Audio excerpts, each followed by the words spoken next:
Whoops, sorry guys. There we got a little.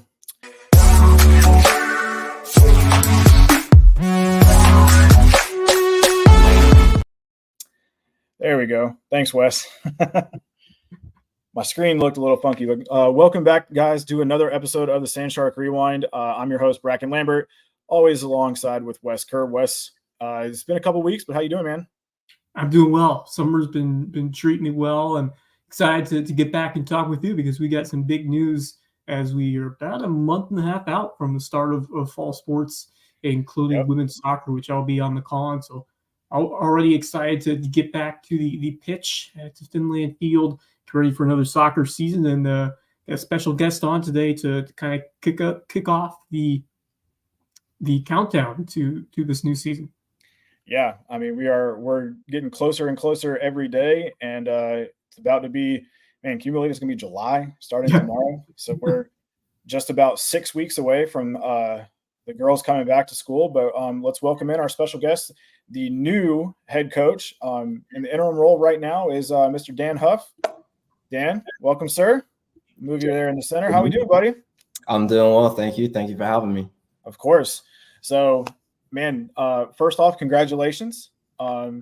It's been a long time coming. We're finally glad to announce that you've been, handed the keys to the castle, taking over a great program that Coach Harris left behind and this past March, and it took a while to get to where we're at, but we're finally here, and it's official. You are you got the keys to the castle. So how's it feel? Yeah, sir. I mean, it's a dream come true, really. I've enjoyed every minute since I got here last August. The girls have been fantastic. The staff, everybody involved. It's been a complete joy. I'm happy to get this process done with and ready to get on with the season. Well, you spent some time working under Coach Harris. What did you learn from that experience, and how has it helped you prepare for the opportunity you have now to become the interim head coach starting this fall? Yeah, Coach Harris was a fantastic mentor for me. Obviously, last year we were super successful. I think if you look at the records, really, year on year, he had them improving. To be honest, he really taught me everything I needed to know. He kind of put me in this position, to be honest. So, I've learned a lot from him. Moving forward, there will definitely be some elements of Coach Harris in the team. But he was a great help to me, and I appreciate everything he did for me. Yeah, Dan, we got to talk with Coach Harris, and he said from the start that you were the guy to take the reins, and we know he's extremely happy for you. So Jay, if you're watching, hopefully you're getting to enjoy it. I know he's excited to see you guys when you go down and play Lynn and Palm Beach Atlantic in September. So yeah, Coach, you've Dan, you've kind of taken the reins since Jay left, doing the day-to-day operations.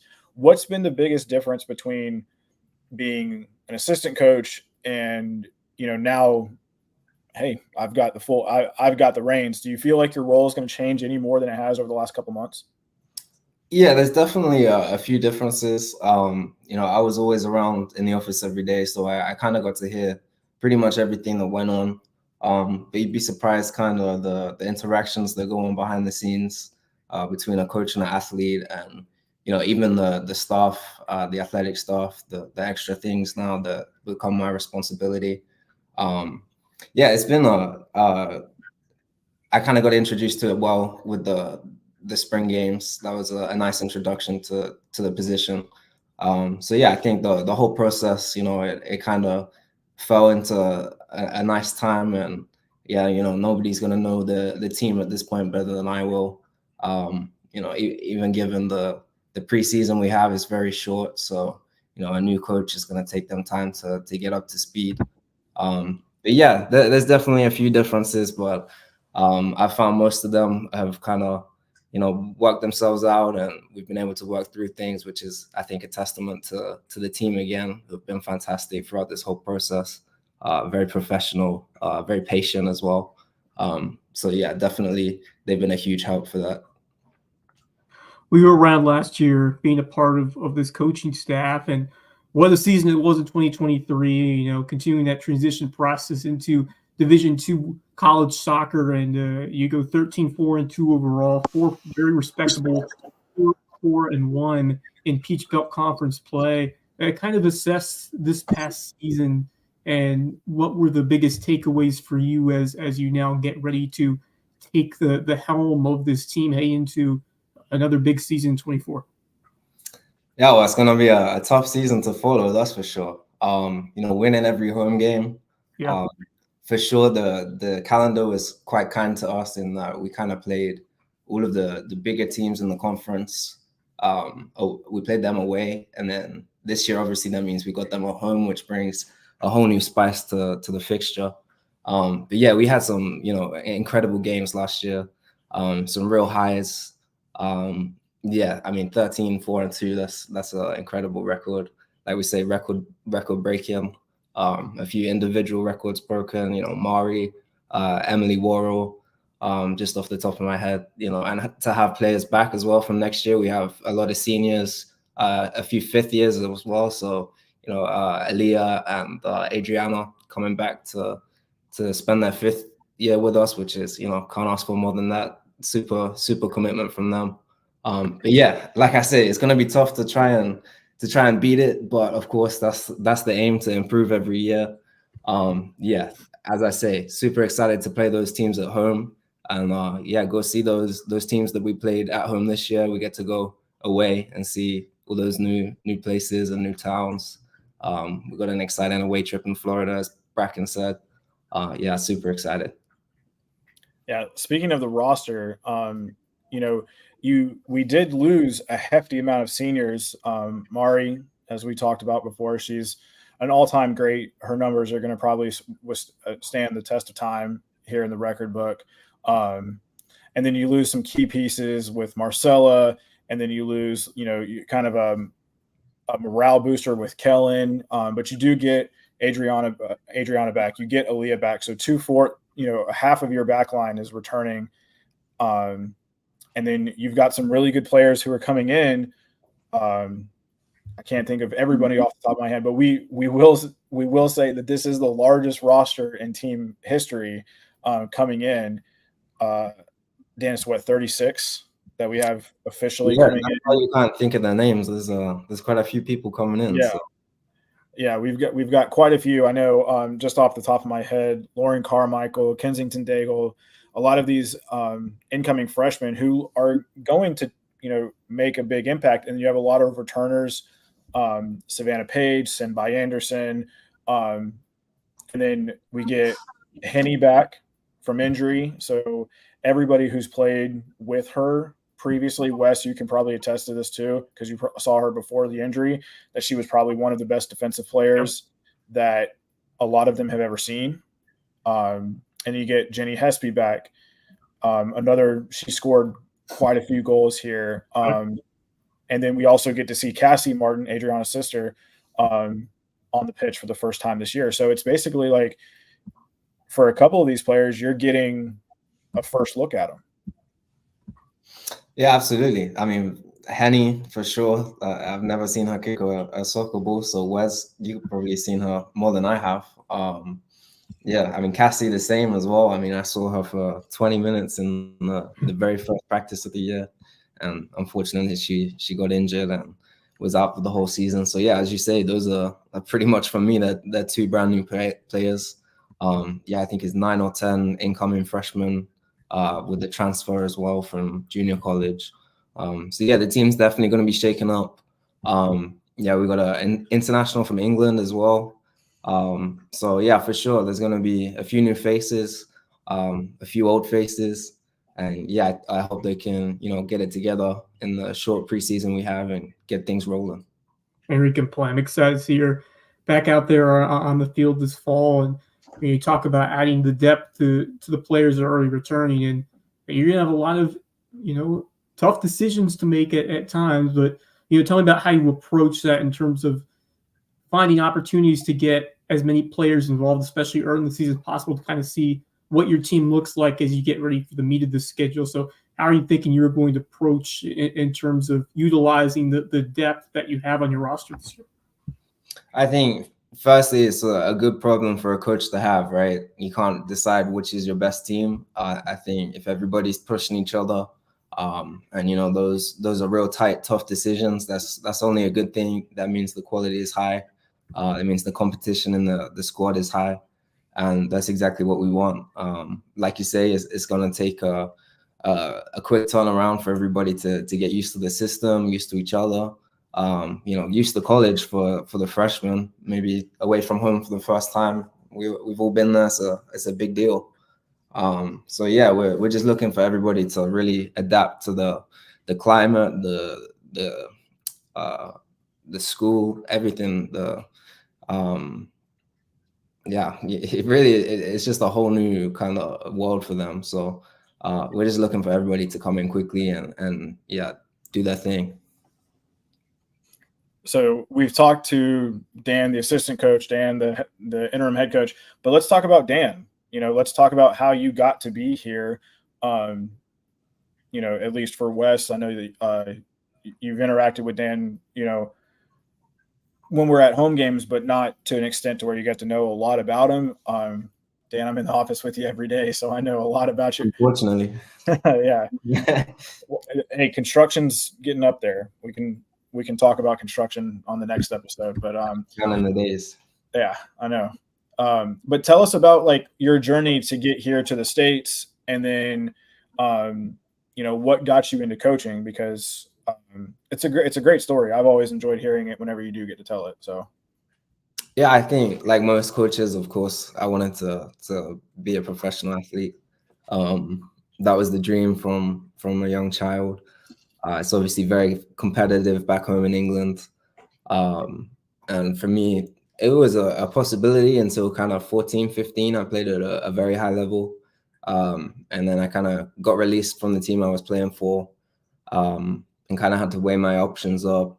And luckily enough for me, the US was an option.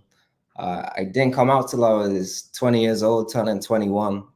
So my freshman year, I was a few years older than everybody else. But junior college, it wasn't weird. There were still guys older than me, and plenty of internationals. So I wasn't the only one there, a few years older. But yeah, played junior college, had a super successful time there. Made it to the nationals with Murray State in Oklahoma. Moved to Lyon College in Arkansas. Had 3 great seasons. Again, made it to the nationals one year with a conference win, first in college history. And yeah, it was just a great time, honestly. I ended up being a student assistant in my final year at Lyon. And I knew from kind of day one moving to the US that I wanted to stay and do coaching. I saw some of these guys doing the graduate assistants and, coming out every day to the soccer field and doing their thing. Staying around the game, which back home for me, if you're not a professional, you got to go to work. And so to be able to do this every day, to be around the game, to just be out on the field, like I said earlier, it's a dream come true. Gotta be a blessing for you as someone who has devoted your life to soccer throughout your childhood, across the pond, and then now over here in the United States. That's really cool story, and great to see this opportunity come your way, well earned. But how have you been enjoying things in the Low Country in South Carolina, right near the beach? It can get warm during this time of year, but more so than that, really nice weather around here. Your experiences so far of being in the Low Country. Yeah, so I mean, Oklahoma and Arkansas, they're 2 very hot states as well. So yeah, I kind of had a baptism of fire, and stayed in that southern region. But South Carolina is beautiful. I moved here with my fiance. She has a great job here. We love, taking our dog to the beach every weekend. You got a restaurant for every day of the week, for every month of the year. It's beautiful. You can't ask for much more around here in the Low Country. It's not a place I was ever aware of, coming from the UK. Even when I lived here, I'd never really heard of anybody talk about it. I'm not into golf, so maybe I would have if I was into the golf. But we didn't really know too much about the area or anything before coming here, before I spoke to Coach Harris. But even if you told me all the great things about it, I would still be surprised. It really is beautiful. Yeah, I can deal with the heat to be around such a great campus and smiling faces every day. Yeah, it's a blessing for sure. So what has it been like for you, like the reception from the team? You have your everybody's coming in, getting the workouts in, and I mean, you've been kind of leading them the way, since Coach Harris left back in March. But do you feel it's a little bit different in terms of like how you have to communicate and what, like, do you see any challenges that you're going to face going into this year? Because you were the assistant coach, and everybody, that's a big transition from assistant coach to head coach, and then having to take a little bit more responsibility. And is there anybody who you feel like is going to kind of step up and be a leader on the team for you? Yeah, absolutely. If I didn't have such a solid team of young athletes and young women behind me, this would be a very kind of daunting season ahead. But honestly, I'm just so excited because I know every single one of them is gonna buy into the culture. They did such a great job in the spring. Like I said earlier, they were so professional. I really have no worries in terms of team cohesion and just keeping the ball rolling. Like I said, they've just been fantastic. So there's going to be a few differences for sure. Like you say, it's a big change going from assistant to head coach. But yeah, I mean, like you said earlier, I've been doing it for a few months now. I've kind of felt how it feels to be in charge, and the team have responded excellently. So I just hope that we can keep that going throughout the season. When I think about leaders on the team, I look to that back line, especially Aaliyah White, as well as Adrian Martin, two players you mentioned earlier, and their professionalism and their tremendous experience playing at this level, and just the poise that they have out on the field has been a huge difference maker. So you talk about those two and how you hope to see them really take it up a notch even further and continue to lead this team here in the coming season. Yeah, absolutely. I think all my seniors, to be honest, are going to be huge. But yeah, particularly Adriana, Aaliyah, and I think Kristen too, in the middle of the field too. Kristen Baltestad, yeah, and Emily Worrell, my goalkeeper. Those seniors this year, they're going to be huge. To finish a question that I didn't answer that, Brackin, yeah, those are the names I put forward for the ones that are going to help me. Yeah, absolutely. Yeah, we relied on those guys last year. And they're a year more experienced. They know the players they're up against. They know the systems they're up against. Probably better than me, to be honest. They've been in this conference a year longer than I have. So yeah, I'm definitely going to rely on those people to step up just like they did this year. And yeah, we'll need them for sure. Need their qualities. Yeah, I mean, this conference it's a pretty daunting conference. Last year we were able to finish in the top 5, which was a huge accomplishment, especially for a team who's just making the transition. Picked up some really big wins at home against USC Aiken and Georgia Southwestern. And then you kind of have your, took a pretty convincing game against Albany State. And we've got them twice on the schedule for this year, one conference game and one non-conference game. But yeah, this schedule that we've got ready for this year, starting on the road at Southern Wesleyan on September 7th, and then 2 days later we're home to kick off the home portion of our schedule. So as you and Coach Harris were building the schedule last year, what was some of the games that you highlighted on the calendar? Like, ooh, this is gonna be a good one. You mentioned it a little bit before. You having the big teams, North Georgia, Columbus State. Coming to Finland, but that's it's not easy playing on the road no matter what. So you should get the advantage to start that game. Absolutely. I mean, home advantage is a huge thing. I think in most sports, to be honest, and it's no different for us and for soccer. And you saw how strong we were last year at home. So yeah, all those teams are away now. That's a completely different game for us. but yeah, the schedule, you know, we got a few games to look forward to. Specifically, we got the trip down to Florida, like you mentioned earlier. Yeah, I mean, having potentially 3, maybe even 4 top 25 teams in our conference at any one time, I mean, that's tough for anybody. Coach Harris told me it was probably, you know, top 3 hardest conferences at this level, and you know, he's not lying. We have, you know, the teams that don't go to the conference, to the nationals each year, you know, could probably go very far. But you know, they've got to beat each other at some point, and you know, the rest of us here are looking for big performances when we go over to those places. But yeah, I mean, that's the excitement of it, right? Like if we were beating everybody, it would be boring. So yeah, we're looking forward to having those big dogs at home this year for sure.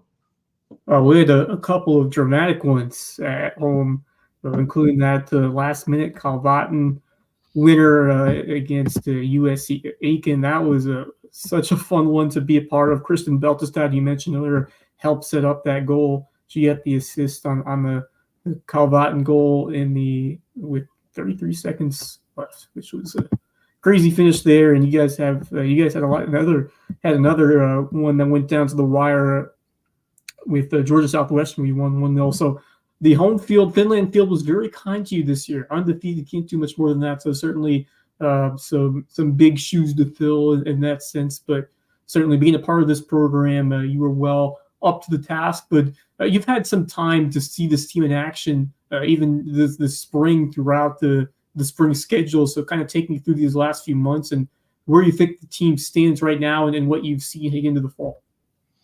Well, firstly, I hope we don't leave games so late. It's very exciting to watch, but Jesus, on the benches, it's tough to take.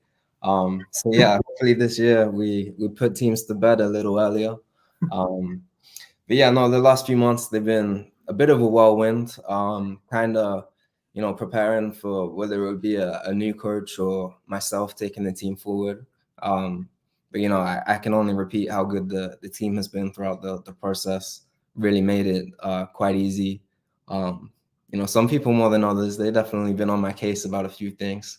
But, you know, just getting up to speed, I've had so much help from the athletic staff, all the coaches, honestly, men's and women's. It's fantastic having them around the building just to, you know, I don't know how many years experience Coach Versip has, but to be able to just go to her and ask her a few things about running a women's program, that's invaluable. So yeah, I still have Jay. We speak probably every day at the moment, to be honest.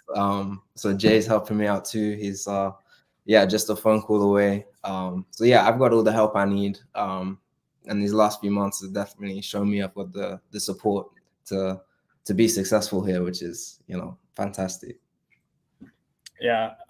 Speaking of Coach Versip, that is, like you said, that is an invaluable tool to be able to go in there and ask her questions. You know, 20 plus years worth of experience at the Division I level is really all you could ever ask for. And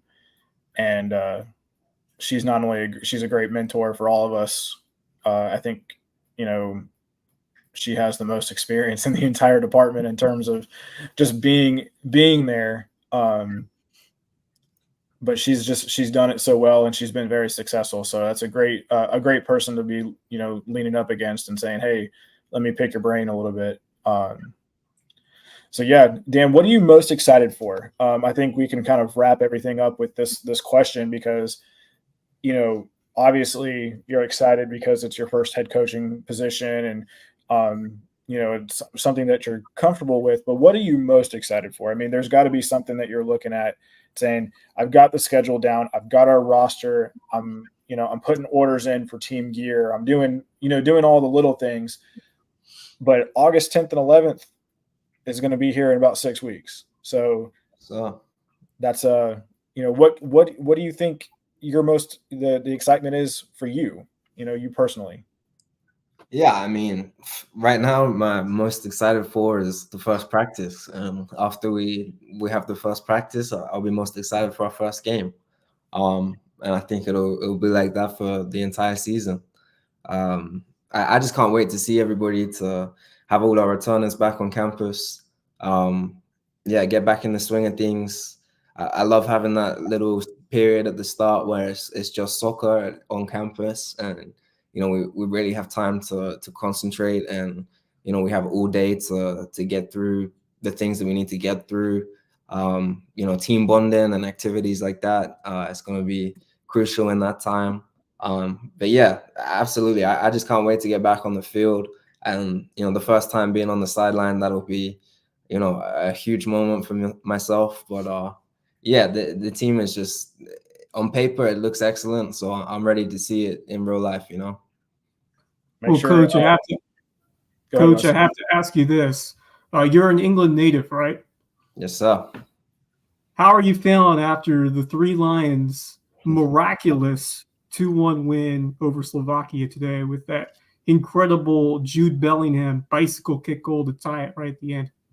I was going to try to find a way to worm that in here today, but you did it for me, so I appreciate that. But yeah, I was making some loud noises in my apartment this evening, so apologies to all my neighbors. But yeah, that was fantastic. Again, leaving it late, it's great entertainment, but when it's involved, it's horrible. Yeah. Well, Dan, we appreciate you coming on tonight. I can't wait for this season.